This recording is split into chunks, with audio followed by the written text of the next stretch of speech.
that because it may be destroy your eyes. Take care of your eyes because it is very important to us.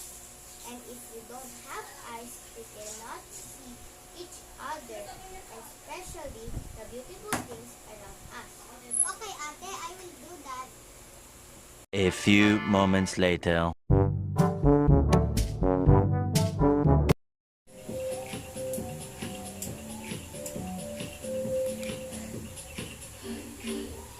Chelsea, yes, ate.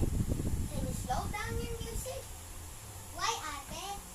I enjoy listening to a loud sound. No, Chelsea. Listening to loud sounds will affect your eardrums, and your hearing may be affected. Oh no, ate. Thanks for your advice.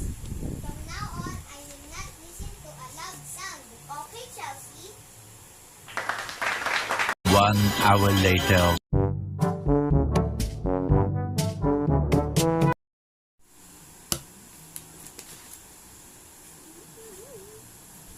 Chelsea, don't do that.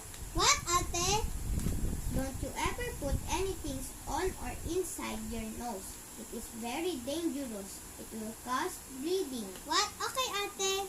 You should take care also of your nose.